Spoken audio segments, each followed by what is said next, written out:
thing and then show off something. My father used to say, பஞ்சபாண்டவர்கள் கால் போல 3ன்னு 2 figure காமிச்சு 1 எழுதி அதை அழிச்சிருவாளாம்.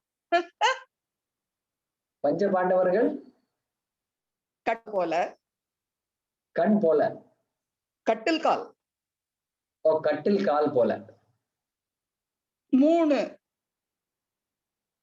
3 2 finger காமிப்பாங்களாம். Then they write 1 and then remove that. So that is what you have. My father used to enough first.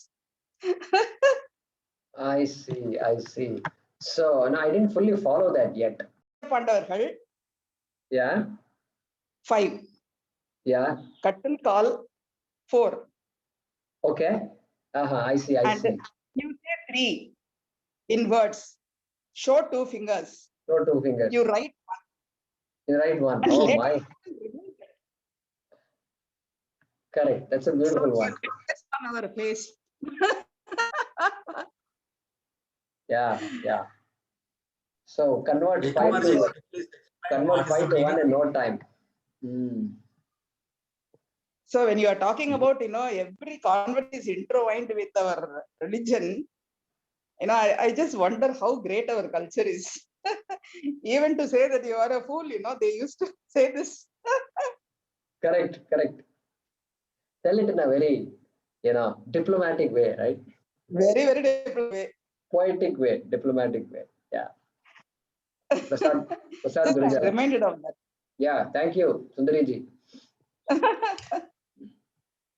Jaykumarji, could you please explain what you guys were talking in Tamil? Yeah. So she's saying there is a way to, if somebody is cheating generally, so he's trying to deceive things like that. They say Pancha Pandava, the Pandavas are 5 in number. Okay. And then a cart has 4 legs. Pancha Pandavas are 5. You're supposed to talk about 5, but then you quickly come from 4 legs, and then you say the number 3, and then you show 2, and then you only give 1 or write 1. And so quickly come from 5 to 1. Sleight of hand, magician like. So you don't believe these people. That's the idea there. Thank you. Yeah, Prasad, go ahead. This is an observation on the avatara which we are talking about. So avatara being descended from Saguna Brahman and Harishwara. Actually, avatara will never go away, right? Avatara will always be there. For example, Sri Krishna, when he completed avatara, but today we have avatara still here, right? Sri Krishna, Sri Rama. So in that sense, avatara still remains. We consider avatara like, today we pray God, Krishna avatara, Rama avatara. Anything that is born has to go away, Prasad. No, not physical I'm talking about. I'm talking about, so avatara, see, we talk about avatara, right? Still we talk about avatara. Correct. So of course. Avatara in our mind still exists. Of course. Oh, no doubt about that. Very important. Very much exists. Very much, yeah. Yeah, because it's the same Saguna Brahma will never go away as long as we are considering this truth. Avatara still remains for us. That's what I mean to say. Yeah. Avatara is very much there in our consciousness. No doubt about that. Yeah. The second question I have on avatara. So we talked about, is it time for Ishvara to come back? From Vedantic perspectives, what Swamiji said makes sense. Now, I from a different perspective, I want to put this way. Yeah, I feel that it is time for Ishvara to come back. The reason being that it's not about all other things. I would like to quote what I'm doing as for information's sake. I'm going through what is called global sustainability. So I'm doing a course on that. I just want to give one fact on that, which would make, I'm aghast at looking at all the information, what is going on. So the animal agriculture is the main part which wiping away all the wild animals by 2026. Today we have reduced up to 68% gone already, and they estimate going by the trend by 2026 all will be wiped out. One more data point which I would like to give is uh, today 1.5 billion cows consuming 45 billion gallons of water per day and 135 a billion pounds of food per day, as against humans, 5 billion gallons of water per day and 21 billion pounds of food per day. So it's basically why I'm giving this statistics is because the whole of what we produce is being fed into the animals and we are eating animals, the human race. So because of this, within a few, I don't know, I'm not projecting it, but it is very soon human race itself would be wiped out. So that's the point I'm making. So, I mean, even if I go through Vedanta, trying to be free from, I should be here, or my next generation has to be here. So, so that's why I'm saying from a different perspective, yes, I think Ishvara has to come because this cannot be solved. Even environmentalists have become totally capitalist, even USA and other places. They're just looking at their incoming funds into the organization rather than working for this. Even Al Gore, when he presented in 2006, Inevitable Truth, he was not talking about anything about animal agriculture and how we are destroying the planet. Yeah, so that's very true.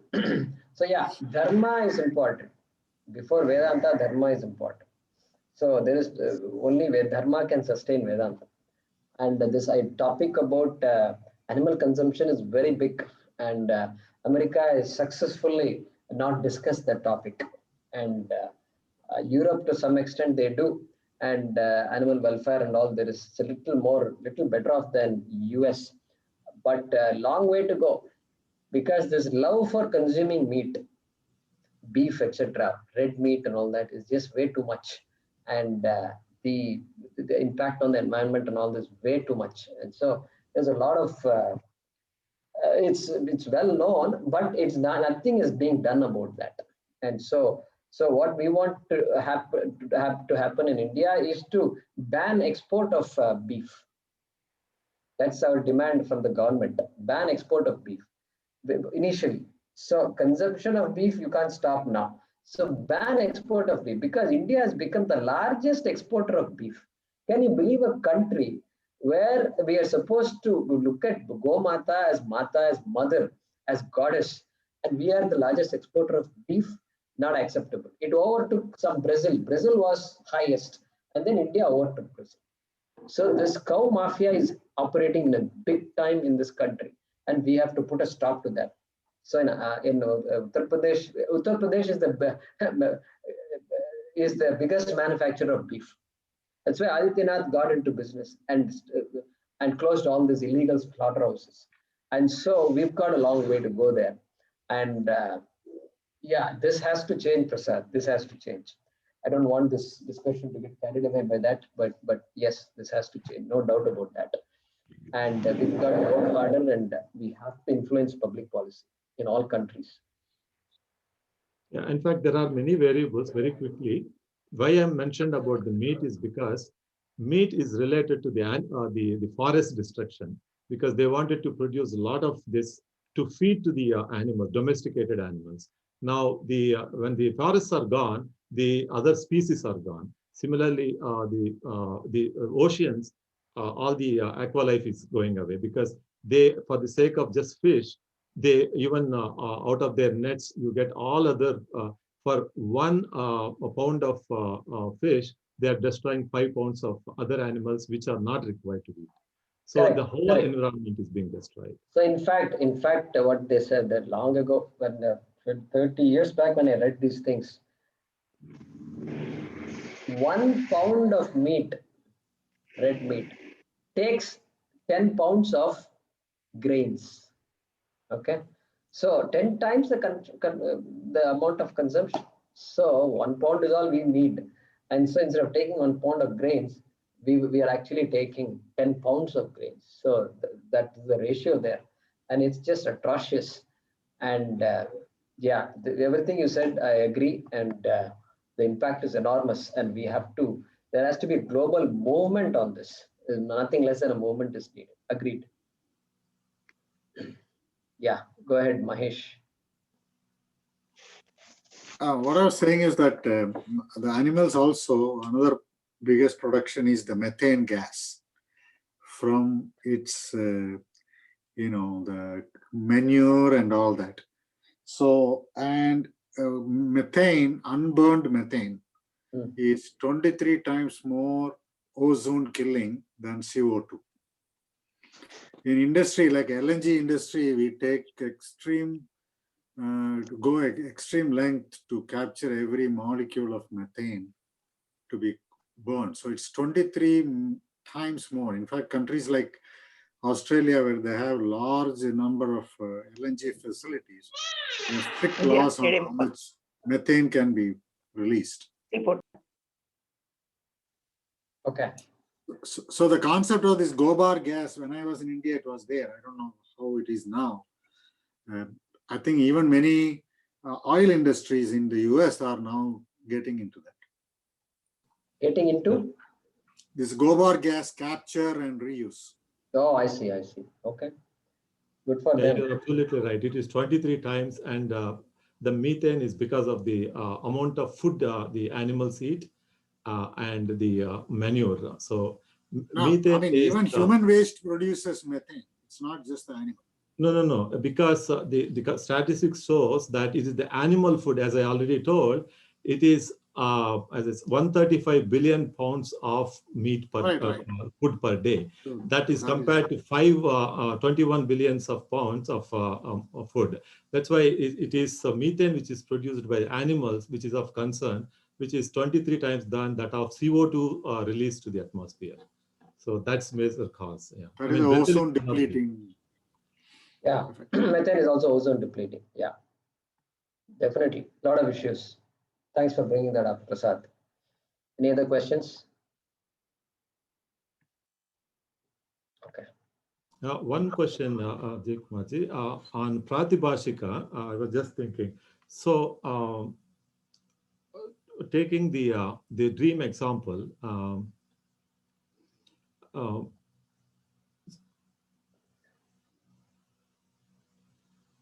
the consciousness, the awareness, which is actually seeing the dream. So I'm coming to the conclusion that it is like a consciousness experiencing the consciousness, right? Is it not correct that in reality, the consciousness, the awareness which I am while dreaming, are in fact, if I can project it to the awakened state also, if I look at an object, what I'm looking at is not, a table is not going into my eyes to get into my understanding, awareness that this is the table. So it's the consciousness which is experiencing the consciousness when I take the example of a dream. So in other words, is there anything seeing apart from consciousness? I said seeing one of the bhuta, seeing, hearing, whatever it is. But is there anything seeing apart from consciousness? So my consciousness actually sees the consciousness or experiences the consciousness. Is it correct? So, so all the experiencing we talk about, experiences are happening in the mind for a living being, right? And but we don't say consciousness experiences, because consciousness does not experience. Consciousness it allows you to experience, but consciousness is not an experiencer. Experiencer is consciousness, but consciousness is not an experiencer. Okay, so we don't say things like consciousness is experiencing consciousness. That's not a correct statement, because consciousness is nirguna and it doesn't experience. Consciousness is.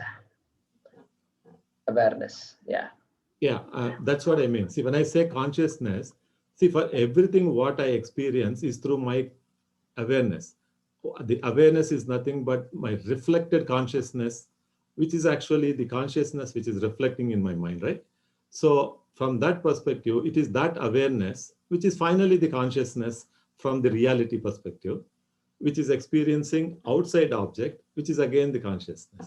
That's why I'm saying that consciousness, experiencing consciousness, is though it is as such the awareness, but it is, in fact, it is the consciousness, which is reflected in my mind. Yeah. Yeah. That Correct. they can say awareness. Tattvataha, everything is consciousness. Correct. Yeah. Sure. Thank you. All right. There are no other questions. We'll pause now.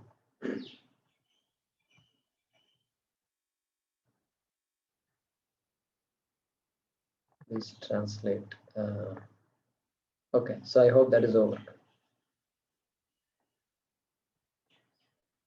They may start yoga classes. Okay.